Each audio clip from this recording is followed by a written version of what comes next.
What's going on, guys? So on today's episode, we are going to install this cluster. It's a one-off custom made by CBC Customs. Let's see how this thing fits. All right, so today we're working with the speedometer cluster assembly that I'm having CBC Custom make for me for the NSX. What we have here is two prototypes. The first prototype, the way he made it, it's pretty nice, but we were having a problem with mounting the gauge centers and stuff like that. Like, not really a problem. It was a problem on my end because the way the car is itself, it has a metal beam that goes across here. So by putting the computer and all that, all this would protrude backwards and hit that metal beam. So I couldn't use this first prototype. And also the way he made the mounting points here, you can see that this happens to go in and it needed to stay flush, but he was trying to make it to where it accept the bolts and come apart real nice. He also made these adjustable. So second prototype, it's really nice. I mean, he went out of his way and put my text in there for my logo. As you can see, it says Awolcustoms right here, real nice. Yeah, you're obviously not gonna see it in the car, but we know it's there. So it's a nice gesture and looks pretty nice. I'm happy with that. So what he did was he actually made it all the way to the edge like it's supposed to be compared to the first one. These are also adjustable. That way, if it doesn't line up, you can actually put it in, which I test fitted this one and it fits good, except for this was a little lower and it was in. So around the bezel itself, I would have gaps. So I showed him videos and explained to him, and then he made version 2. So this is the new tryout version. So what he did was recess the gauges. That way we have a little bit more clearance in the back. He rised the sides or the whole edge out more. That way we don't have those gaps that I had. And also he made the gauges recess. So as you can see, I have my fuel gauge here, which is gonna go right in here. So it's gonna sit nice and recessed like that, along with the FT550 and along with the FuelTech Nano Pro. Well, and I mean, that looks pretty darn good. I like the way that looks. That's so clean. The problem we're gonna hopefully we don't run into is the issue I had in the back. It doesn't protrude as much, but then again, we have to put the plugs on here and test fit it on the car and see how this thing fits. So that's what we're gonna do next. Let's go test fit it and hope that this is the final product because it really looks good. I mean, I'm happy with this outcome. Let's go test fit it. Alrighty, so now you can see we installed the FuelTech, the fuel gauge, and the Nano. Now you can actually see the Awolcustoms made by CBC. He is going to send me a new background, which is going to be in carbon fiber. Instead of plain, this was for mock-up purposes. It will say Awolcustoms up here, and then CBC down here by him. He is representing his name, obviously, since he's helping out. My concern was this protruding too much and hitting this metal brace, as you can see here. So what I did was I had to cut the metal brace out. Unfortunately, I do not want the gauges to stand out, stick out of the car. So I did cut this out. I wanted it to be recessed in like this. That way it's a cleaner look. I don't want them to stick out past this bezel once it's in. I feel that would have looked a little tacky. So therefore, I wanted to sit nice and flush like that. So let's install this and see how it fits after the cut. I did test fit it with the wiring and it fits perfect now. I do gotta do a little bit more trimming, but the nice thing about this is the way he set this up. You can actually loosen these bolts here and it will line up wherever you want, which I already have it lined up, so it actually fits, and then the bottom ones line up as well. So that's pretty nice that he did it that way. So it actually works pretty good. So here it is all installed. Now you can get a better view of how nice it turned out.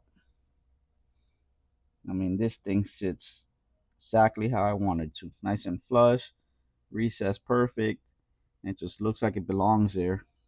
Very clean setup. Now I am going to take the door panels apart so I can install my carbon fiber inserts that your boutique has been helping me with. As you can see, this is a very nice piece made by your boutique. I mean, this thing, it's amazing. What a finish on it. I'm very satisfied with this product. I can't wait to see it on. And later on, I'll do the door handles next. And I'm also going to do the S2000 carbon fiber steering wheel conversion for this. I mean, they make a beautiful kit. Well, this is definitely the fun part, taking these door panels apart. Got them off. I removed the air duct system so I could get the switches and the air ducts for the AC vents.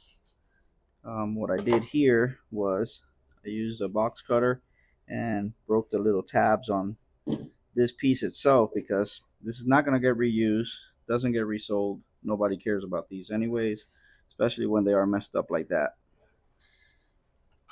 Glued on the AC vents on here and clamped them down. Spent about 20 minutes or so. Should be dry right about now. So in the meantime, I took apart the passenger door panel, which I have here, and I got to remove that AC duct system out of there so I could install the carbon fiber one on that side.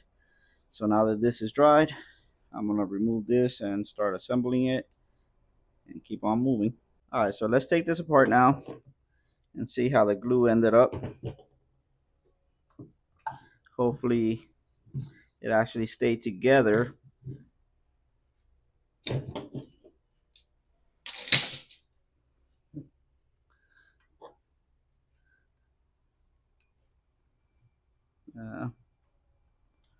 So not bad. Actually stayed together. Did pretty good. Now what I got to do is take all this felt or whatever this material is and try to glue that onto here. But as you can see, look how nice that looks now. That looks really good. This is where the fun begins. Gotta be super cautious with this. You don't want to mess anything up,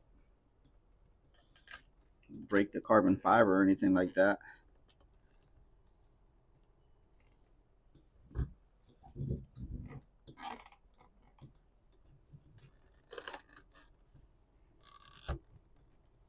There it is. Man, that's beautiful. That is definitely a very nice fit. So here's the finished product. Got that carbon fiber installed, and boy, that looks good. I'm super happy with the outcome. Here's a driver's side view. I mean, man, this is so clean. Can't wait to get those door handles. That S2000 steering wheel on here. It's going to be all carbon fiber on the top and the bottom. It's going to just make that perfect touch. But Euro Boutique, man, they do clean work with the carbon fiber. I mean, it bolts on perfect. The sequential shifter, the gear indicator right there, passenger side. Like I said, all I need is the door handles, and that's it. I mean, this thing's gonna look amazing. Look at that view. Oh yeah, I mean, very clean. I'm pretty excited. I'm very happy with the outcome. All right, so today we got the man himself here, the Manford, the wire guy. This man came all the way from West Palm Beach just to measure out the NSX. So basically, he's measuring out the entire engine harness and harness from the FuelTech all going through the car. We got the car taken apart right now to go all through there and explain what exactly are you going to do here for the wiring for this rotary. For the wiring for this very unique setup, just unique in the engine, just thinking about it, a short 3-rotor setup, man, this is amazing. But what we're doing wiring wise is we're having a connector with a plate come from here. It will distribute to the engine. So fuel pumps are going to have on this side. It will be able to go to AIT, engine coolant temp. The coils are going to be in a very, very nice position that later on you'll see. There's a lot coming this way. You will have your 9 injector setup, RPM for the turbo, boost solenoid, oil pressure, fuel pressure, back pressure. We're going to make sure that this one is set up correctly and working with the sequential transmission, reading off and sending the signal to the front. Oh yeah. So that's it. He's basically gonna make a mil spec portion for the engine side, and then what are you gonna use for the inside of the car? For the inside, we will have the same material when it comes to wiring, which will be the Tefza wire, but it won't be concentric twist. It will be covered in the sheathing, which is the mesh, is what we regularly use on all our standard harnesses. They work well, they look good, but in this case, it will be hidden. On this side is where we're going to have the show off section of the harness, which will be concentric twist, covered in Raychem, and basically proof of any oil downs or anything that fuel might leak out or any of that. So there you go. You heard it from the man himself. And where can people follow you at? On Instagram, the man for motorsports, or the man for ERIL. Which I will tag his link on the above. You can look us up on Facebook and on our website, themanford.com. So you heard it, guys. We will show you the rest of the wiring once it's done. And he said he will show up here to help me install it and get the car started that day. So there we go. That's what it is.